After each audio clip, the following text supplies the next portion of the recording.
말씀드리겠습니다. 우리 장로집을 받으셨는데 발표 내용이 한국어로 된 부분은 오히려 후송이기 때문에 보지 마시고 PPT를 좀 따라가시는 게 훨씬 더 보람 있는 시간이 되실 것 같습니다. 본문은 죽음과 정리 시대의 의미에 관한 교사의 교육적인 연애 및 자세를 갖추는 논문입니다. 그의 세 부분으로 구성됐습니다. 첫째, 현대 북아메리카와 유럽.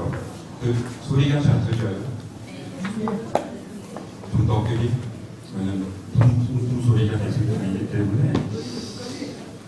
왜 그런 건지 모르지만 첫 번째 부분은 현대 북아메리카와 서유럽 국가에서의 과학기술적 사원과 사업적인 사원의 장례식 면망을 전반적으로 고사하려고 합니다. 이게 10분 정도 될 것 같고요. 둘째, 죽음의 영적인 차원에 초점을 맞추고 살펴보입니다. 그리고 마지막으로 죽음의 이해를 어떻게 구체화할 수 있을지를 장례식 때 기술적 측면들과 관련한 연결시켜보고자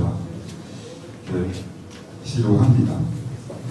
이 발표의 내용을 나라의 연구소와 함께 5년 동안 해온 적대으로 준비할 수 있었습니다.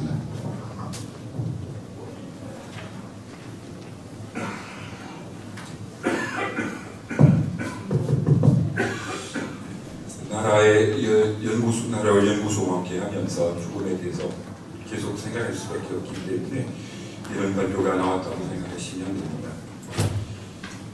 죽음의 과학, 기술적, 산업적 차원에 대해서 전 세계적으로 이분마다 100명 이상이 사망합니다. 이들 죽음의 대부분은 어떤 사람들에게만 슬픔을 가져다 줄 뿐 다른 사람들, 장례 관련 사업자에게는 이익을 줍니다.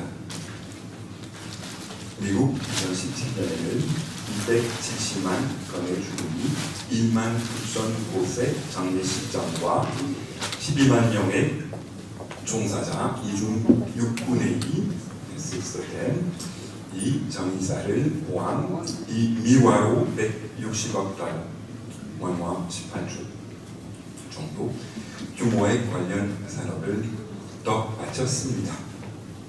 프랑스는 28억 유로, 이건 원화 3조 6천억, 독일 15억 유로, 원화 2조 5천, 거의 2조 원이라고 생각하시면 되고, 영국은 20억 파운드, 원화 거의 3조.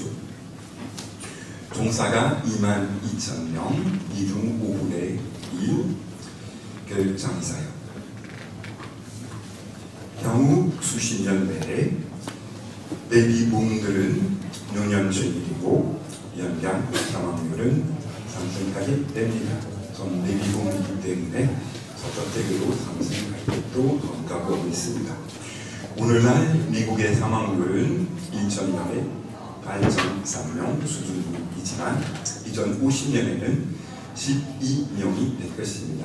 이탈리아에서는 오늘날에 16명이 13명이 될 것입니다. 스페인에서는 오늘날에 9.1명이 12.8명이 될 것입니다.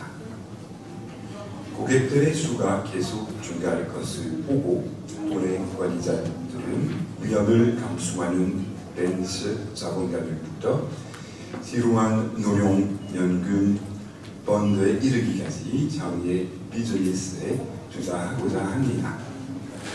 2017년에 캐나다 온타리오주의 교사들의 연금기금은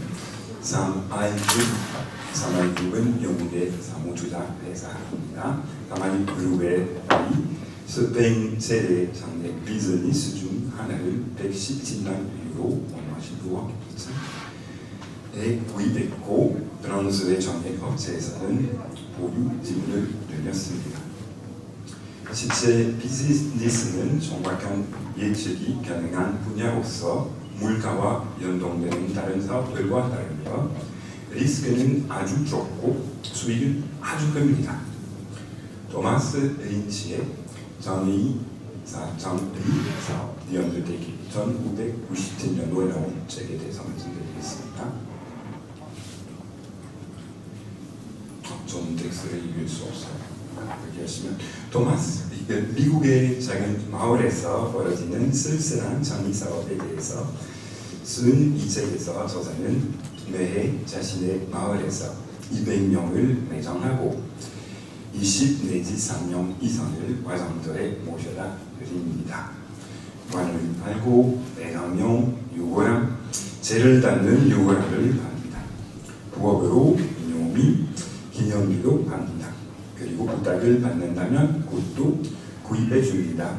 고 밝힙니다. 책 사진 보여주시면 독일의 도미니크 에크엘 교수 얼마 전까지만 해도 장의사업자는 질문할 필요가 많지 않은 질문을 굉장히 섭주지는 않습니다. 장의사들은 질문을 많이 하지는 않아요. 고객들한테. 이 고객들이 질문을 많이 하지 않습니다. 예를 들면 개신교 신자인가? 전교조 신자인가? 관뚜껑을 열어두어야 할까? 닫아두어야 할까? 매장일까? 과정일까? 그 정도의 수준 이상은 하지는 않습니다. 콜롬비아 대학의 도미니크 에크엘 교수에 따르면 이 사업은 어떻게 보면 매춘과 비슷합니다. 어느 나라에서와 마찬가지로 합법적이지만 금기 시대입니다. 의논하거나 옥신각신하기를 확실히 아닙니다. 더 많은 숫자를 말씀드리겠습니다. 매해 미국인들은 질이 좋은 나무 7만 입방밑들을 땅에 묻습니다. 원을 만들기 위해서 맞습니다. 이들은 대체로 이 나무를 장의사에게 비싸게 구입합니다. 가정집 2,000채를 질 수 있는 규모입니다. 그들은 지하 납골당을 짓기 위해 절근이 들어간 콘크리트 160만 톤을 사용합니다. 비교적 낭비가 덜하기 때문에 과정의 인기가 높아지고 있습니다. 그러나 시체 한 구를 불사르는 데는 많은 에너지가 소모됩니다. 과정터에서 주검 한 구를 처리하는 동안 단속 320kg이 배출됩니다. 이는 자동차를 20시간, 20시간 동안 운행하는 것에 맞먹는 탄소 배출량입니다. 그리고 시야로부터 2 내지 4g의 수은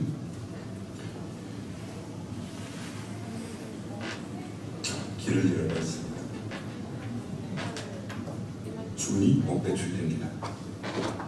그러나 사회적, 종교적, 과학, 기술적 변화는 기존의 이러한 모델을 완전히 뒤바꿀지도 모른다고 우려하고 있습니다. 신세대 고객은 자신의 집과 가장 가까운 장의사에게 자기 집안 어르신의 시신을 맡기지는 않습니다. 캐나다 윈저시에서 일하는 장의사 셀이 도벨에 따르면 북아메리카에서 활동하는 현대적인 장의사의 일은 갈수록 이벤트 기획의 하나로 되어가고 있습니다. 맞춤식이기 때문에 기성이 아니고 맞춤식이기 때문에 이벤트는 다른 이벤트와 다릅니다. 어떤 그 본보기를 계속 따라가면서 장의식을 거행하기보다는 이제 맞춤식으로, 그래서 이벤트식으로 이해합니다. 예전처럼 지금도 사람들은 비단에 빠져야 합니다. 그거는 예나 지금이나 똑같지만 슬픔을 표현하는 방식이 달라졌습니다. 예를 들면 북아메리카에서는 대체적으로 빈소에 가면 고인의 얼굴을 볼 수 있었습니다. 관이 열려 있었기 때문입니다. 그러나 지금은 어떤 빈소에 가면 바비큐를 보면서 고인의 영종을 바라봐도 괜찮다고 생각하는 사람들이 많아졌습니다. 관이 열려있는 그 스위스 친구 지난 4월달에 스위스 프리부르시에서 돌아가셨습니다. 보시다시피 관이 열려 있습니다. 그리고 관이 이런 식으로 일주일 동안 열려 있었습니다. 시체 방부 처리를 안 했음에도 불구하고 일주일 동안 전혀 냄새가 안 났고 그리고 뻣뻣해지지도 않았습니다. 계속 유연성을 안 잃어버렸습니다. 그리고 식어버리지도 않았습니다. 아주 신기했습니다. 그래서 저는 이제 기적이 일어난 것이 아닌가 싶었는데 장의사에게 물었더니 그럴 수도 있다고. 가끔 그런 일이 일어납니다. 이건 기적이라고 생각할 수는 없습니다. 그냥 자연의 현상이 그걸 허락할 수도 있다고 말씀하셨습니다. 이제 두 번째, 오늘 발표의 두 번째 책편으로 돌아가겠습니다. 박문수 교수님의 말씀입니다. 죽음을 준비해봤자 결국 죽을 때는 준비하는 것이나 마찬가지라고 저에게 한번 말씀하셨습니다. 죽음에 대한 대비를 열심히 한 사람들이 죽을 때 결국은 다른 사람들과 마찬가지로 겁이 나서 안 죽으려고 하는 모습을 보셨기 때문일 것 같습니다. 이것과 반대로 가키시 가르와키 신부님께서 일본 분이신데 선과 성서 The Zen and the Bible이라는 베스트셀러에서 죽음을 준비하는 것만큼 수월하게 넘어갈 수 있다고 반대로 말씀하셨습니다. 프랑스 베르나르스 저자가 드라마 카르멜 수녀의 수녀들의 대화 디아르 데 가벨리에서 나이 많이 드신 거룩한 수녀님이 나오는데 그 수녀님은 죽음에 대한 대비를 엄청 많이 하셨습니다. 죽음에 대해 겁먹지 않습니다. 기쁘고 평화롭게 돌아갈 수 있는 수준입니다. 그리고 젊은 수녀님이 나오는데 소년생입니다. 죽음에 대한 겁이 많은 분들은 죽음에 대한 준비도 하지 않았습니다. 그런데 이 소년생 수녀님에게 나이 많이 드신 수녀님이 당신이 준비해온 죽음에 대한 준비를 선물로 준다고 합니다. 그리고 나이 많이 드신 수녀님은 힘들고 어렵게 죽음을 넘어가십니다.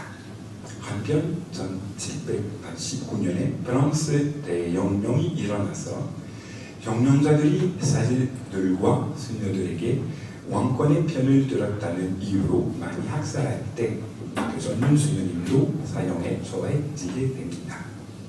그들은 이 수녀님을 난루대에 올려 보낸다. 이윽고 난루대에 갈날이 목 위로 내려와서 순교할 때 젊은 수녀님은 기쁨과 평화 속에서 주님께 찬양드리면서 세상을 떠납니다. 이게 영화로 만들었는데 영화를 보면 너무 아름다워요. 기가 막힐 정도예요. 그렇고 저는 차라리 죽음을 준비하는 것이 낫다고 생각합니다. 왜냐하면 제 죽음을 염두에 두는 것은 지금 당장의 제 삶의 태도와 자세에 지대한 영향을 끼칠 수 있다고 믿기 때문입니다. 기독교의 전통에 따르면 예수 그리스도께서 당신 자신의 운명이 어떤 것인지를 아주 잘 아셨을 뿐더러 그 운명을 자유롭게 다 받아들이셨다고 합니다. 결과적으로는 본질적으로 더욱더 열심히 사셨습니다. 당신의 제자들에게 당신의 마지막 식사가 될 때 이른바 최후의 만찬을 준비해달라고 하셨습니다. 그 식사를 하시던 중에 신계약 리뉴 라이언스를 정립하셨습니다.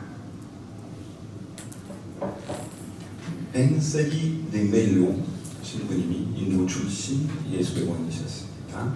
자신의 베스트셀러인 수많은 베스트셀러들을 내셨는데 그 중에 하나인 살아나 하느님께 나가는 길이라는 책에서 진짜 깨달은 자들은 예수님처럼 자기 자신이 죽을 때를 예시하고 제자들에게 그 때를 예고한다고 이야기합니다.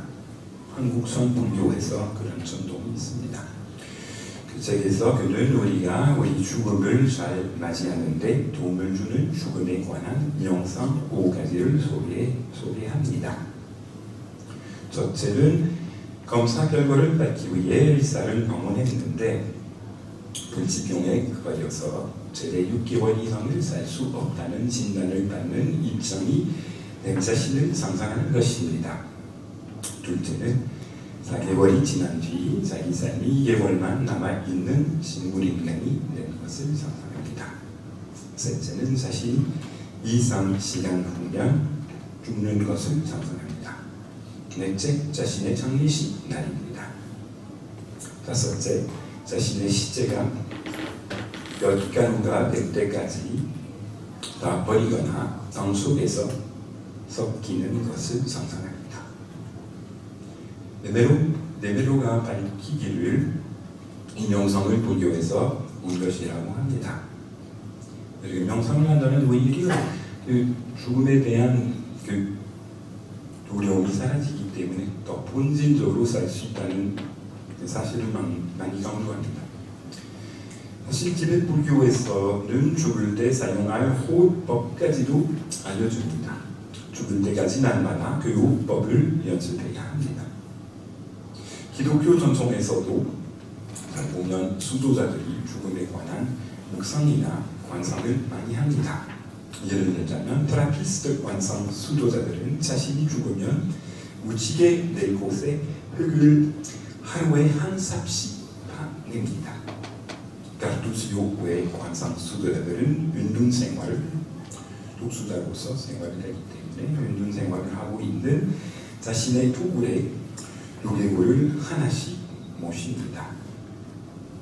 오일롤라 이냐시오 성인은 예수의 창립자로서 르네상스 시대에 자신의 책 영신소년에서 주요 결정을 앞두고 좋은 결정을 하고 싶다면 지금 당장 어떻게 해야 죽을 때 후회하지 않을 것인지를 숙고하라고 말합니다. 자, 생각해보면 불교나 기독교가 다루는 핵심적인 문제야말로 하나뿐입니다. 죽음의 문제입니다. 성경은 인간이 생명의 나무가 중심인 에덴 동산에서 쫓겨난 다음에 어떻게 하면 다시 그 안으로 돌아가서 먹으면 영생을 얻는 그 나무의 열매를 먹을 수 있을까 하는 의문에 답하려 합니다. 고려 반말 대정령 CD로 만든 루이스 랭카스터 교수님, 미국의 UCLA 명예 교수이십니다. 그분의 말하기를 인생을 우리에게 천사 셋을 보내준다고 하십니다. 첫째, 늙음, 둘째, 병, 셋째, 죽음, 생로병사, 이제라고 생각하시면 됩니다. 이 셋을 모르면 삶의 본질을 도저히 알 수 없다고 말합니다. 완연하자면 죽음에 관한 뚜렷한 인식 없이는 불교나 그리스도교에 몰두하면서 끝까지 따라가기는 힘들다는 뜻입니다. 1947년에 노벨 문학상을 받은 프랑스 출신의 작가 앙그레지드는 죽을 때 인생에서 해야 할 바를 다 해놓고 세상을 떠나는 사람이 많지 않습니다. 라고 하였습니다. 자신도 그런 사람들 중에 한 명이라고 했습니다. 죽음을 염두에 두는 것이 스스로 생애에서 하고자 하는 바를 이루는 데 도움이 될 수 있는 것 같습니다. 그런데 언제, 어디서, 어떻게 죽을지를 100% 조절하기가 힘든다는 것을 인정합시다. 물론 자살하거나 안락사를 한다면 언제, 어떻게, 어디서 죽을지를 조절할 수 있다고 말할 수 있겠지만 자살이나 안락사를 늘 자신의 뜻대로 되는 것은 아닙니다. 저의 어머니의 안락사에 대해서 말씀드린다면 그 주사를 넣었습니다. 어머님과 합의해서 간호사장과 형과 남동생 다 의사인데 저도 의대에 다녔습니다. 그래서 엄마가 그냥 알아서 해라. 약을 넣었는데 안 돌아가신 거예요. 그리고 저는 인상에 있었는데 남동생과 형이 자기 자택에서 저한테 계속 전화를 하는 거예요. 돌아가셨나 안 돌아가셨나. 형이 약을 더 많이 넣어야 한다. 그래서 이건 아주 고통스러운 일이에요. 그리고 저는 정신적으로 회복하는데 5년이나 걸렸습니다. 그래서 안락사는 뜻대로 안 될 수도 있다는 것을 염두에 두고 대해야 일이지 함부로 할 수는 없습니다. 그 다음에 자살하고자 하는 사람에 대해서 말씀드린다면 저는 프랑스 서남쪽에 자리 잡고 있는 보르도시의 종합병원에서 일했을 때 어떤 사람이 자기 부인 쏘아버리고 난 다음에 권총으로 자기 딸 둘 쏘아버렸어요. 다 죽여버렸어요. 그 다음에 권총 가지고 자기 그 관자놀이 뼈를 향해서 껴누워서 쏘아버렸습니다. 근데 총알이 그 관자놀이 뼈에 꽂아버렸습니다. 안 죽은 거예요. 저 병원에 있었습니다. 그리고 자나케나 경찰 한 명이 그 보충 역할을 하고 있었습니다. 못 나가게 도망치지 못하게 그 병실을 지켜보고 있었습니다. 그래서 자살하고자 하는 사람은 결국은 자살을 놓쳤을 뿐만 아니라 살인 호박, 세 사람을 살인했다는 호박 대상이 되어버렸습니다. 그래서 갑시다. 아마도 누군가가 보기 드문 아주 극단적인 경우라고 지적할 수 있겠으나 사실 자살이나 안락사가 뜻대로 된다 하여도 그 다음 단계가 어떻게 될지는 아무도 확실히 모릅니다. 여기서 여러분에게 멕시코 사람들이 원주민들이 모시는 카타리나 신의 사진을 보여드리려고 했었는데 준비하는데 카타리나 신이에요. 죽음의 신이에요. 카타리나 신을 통해서 그 사후 세계 안에 들어간다면 어떻게 되는지에 대해서 멕시코 원주민들이 다 상상합니다. 근데 그걸 보면 완전한 그 투사의 신의 수준이라고 할 수밖에 없습니다. 티베트 사자이서를 저는 많이 연구했고 많이 가르쳤고 한번 나라원 연구소에 가서 그 티베트 사자이서에 대한 발표까지 했는데 사실 티베트 사자이서에서 죽고 난 다음에 49제까지 어떻게 됐는지에 대해서 아주 자세히 묘사해 주지만 이것은 또다시 마음일 뿐입니다. 바로 그렇다라고 할 수 없습니다. 그래서 카타리나 신이 알려주는 사후세계나 사후 그 사자이서가 알려주려고 하는 사후세계에 대해서 확실히 할 수는 없습니다. 사후세계에 있어서 겸손하게 우리가 모른다라고 인정한다. 맡기는 게 가장 슬기로운 자세라고 봅니다.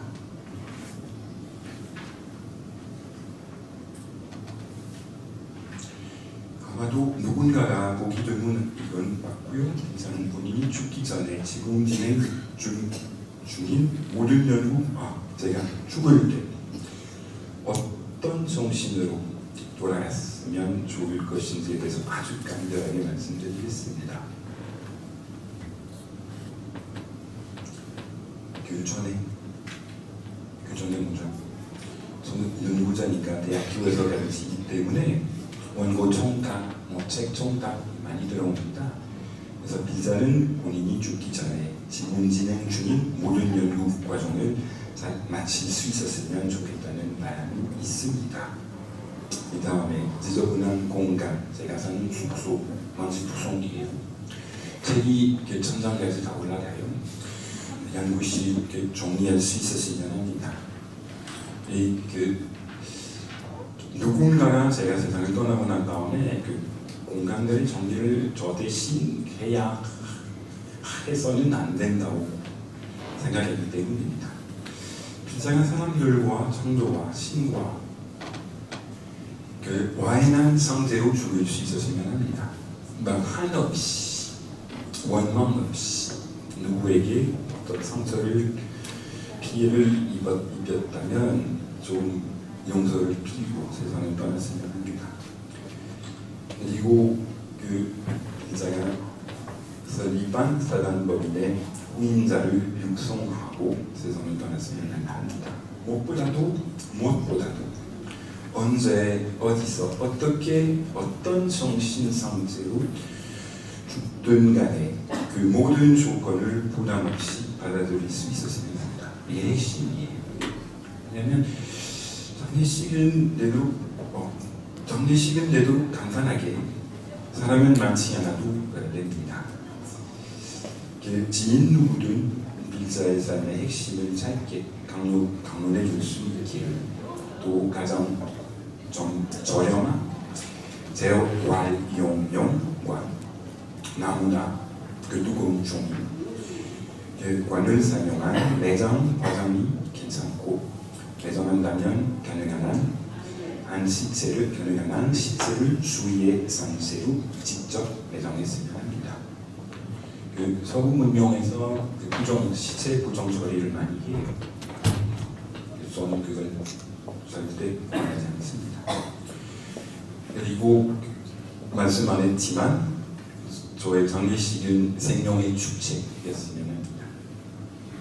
이별의 그 아픔을 물론 그 산별할 때 느낄 수밖에 없지만, 그때 그보다 그 부활에 대한, 저는 그리스도인이기 때문에 부활에 대한 그 믿음이 주는 희망이 넘쳐 흐르는 생명의 축제였으면 합니다.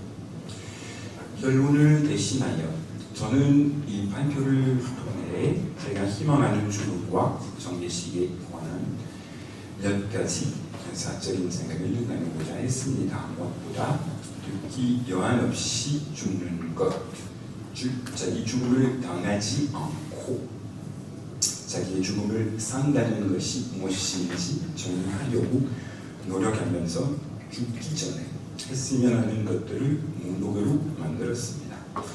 여기서 또 다시 그 나라를 연구소 진심으로 감사드리고 싶습니다. 나라를 연구소 덕택으로 저는 엄청나게 많이 생각할 수 있게 되어서 많습니다. 그러나 제가 언제 어디서 어떻게 죽을지를 100% 조절하는 것은 불가능한 일이라고 많이 강조했습니다. 거기다가 죽기 전에 하고자 하는 것들을 다 할 수 있을 거라는 보장, 확신이 없다고 강조했습니다. 예컨대 내일 아니면 며칠 후에 들어간다면 제가 만들어낸 목록의 대다수 사항들은 이루어질 수 없을 것입니다. 바꿔 말하자면 제가 선종을 준비할 때 희망한 것만큼 준비하지 못한 채 죽을 수도 있습니다. 게다가 제가 원하는 장례식을 아주 정확하게 쓴다고 해도 결국 제 장례식을 책임질 담당자들이 그 내용을 따라줄 적인지에 관해서 100% 확신할 수 없습니다. 저는 수도자니까, 그리고 해외여행도 많이 했기 때문에 어디서 세상을 떠날 건지 모릅니다. 수도회가 세계에 도처에 있기 때문에 그 장례식 방식은 간단해요. 제가 예를 들자면 독일 여행하는 동안에 독일에서 죽는다면 가장 가까운 수도의 묘지에서 저의 매장을 다 것입니다. 저는 제 시체를 한국에로, 가장 좋아하는 나라는 이제 한국이니까 한국에로 보내달라, 택배로 보내달라고 해봤자 안 할 겁니다. 예를 들면 제가 탑승한 비행기가 추락하여 제 시체를 찾아낼 수 없다면 이렇게 꿈꾸었던 장례식은 물거품이 될 것입니다. 그러니까 지금 생각하는 사람은 터키의 사우디아라비아 대사관에 들어가서 목숨을 잃어버린 그 자말 카쇼기, 사우디아라비아 출신 기자의 죽음에 대해서 보름 전에 돌아가셨는데, 그 대사관 안에 들어갔을 때 자기가 신문도 받아야 하고 고문도 당하고 손가락을 다 잘라버렸어요. 그 대사관에서. 그 다음에 죽이고, 그 다음에 그 시체를 다 동강내서 여러 곳에서 숲속에 들어가서 묻어버렸습니다. 난 아침에 일어났을 때 그 신문 기자가 나는 이렇게 억울하게 죽을 것을 각오하지는 않았었을 것입니다. 그걸 각오했었더라면 호랑이 속굴로 돌아가지는 않았었을 것입니다.